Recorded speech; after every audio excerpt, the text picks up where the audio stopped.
You've written that you believe that music can initiate positive social change. What does that mean?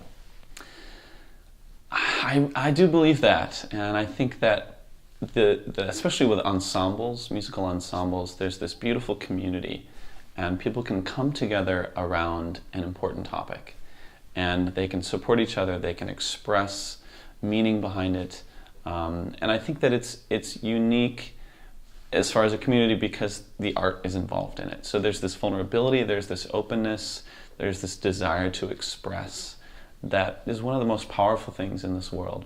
So when you have this large group of people that comes together around that, it's an amazing thing. Has this idea evolved as you have evolved as a composer?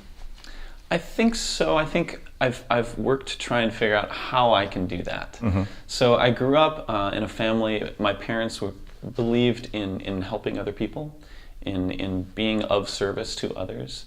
And so that's always been a part of who I am.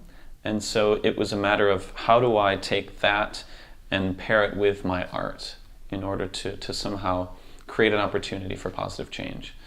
So I tend to explore social themes in my music that I hope will speak to others in a meaningful way. That brings me to my next question, because the word accessible has been used so many times to describe your music. How do you feel about that word, accessible? I think it can be a scary word to composers. Sometimes that word can feel like it means the music is dumbed down. I think the way that I view it is I want someone to be able to come to my music, to be able to hear it and engage with it on their first listen, but then also be able to really dig in and pull back layers so that they can dig even deeper into the meaning of the piece. So that's kind of my point of view in what I hope that my music might do. For all choral composers, text is so important. How do you go about choosing texts? Choosing a text is probably the hardest part in my process and takes the most time. Mm-hmm. I believe that not all texts can and should be set to music. Some texts are perfect on their own. Some texts are too complex to be sung. The language just doesn't feel good to be sung. So I spend a lot of time finding just the right words and the right collection of words for a piece. And so once I find those, I spend a lot of time with that text, figuring out what is the deeper meaning, who wrote it, when was it written, what was that author's intent, and then how do I bring that to life in a meaningful way today, in this time, in this culture, in this period in history.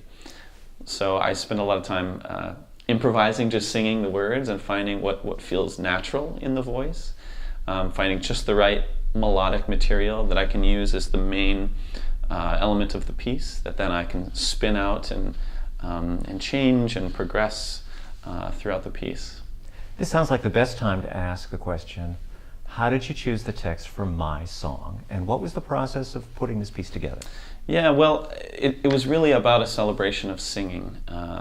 This wonderful ensemble that is just a beautiful community and loves to sing, loves to be around each other.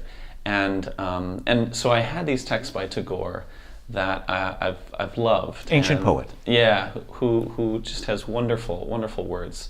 And so there are three main sections to this about singing, what my song does. And so I followed the form of that, and so there are three sections of the piece, and there are all these winding themes in the text, and so the music itself is always winding around. The voices are very rarely singing all together at the same time. There's a lot of counterpoint, a lot of lines moving and flowing on top of each other. So that was how I tried to capture the meaning and energy of the text.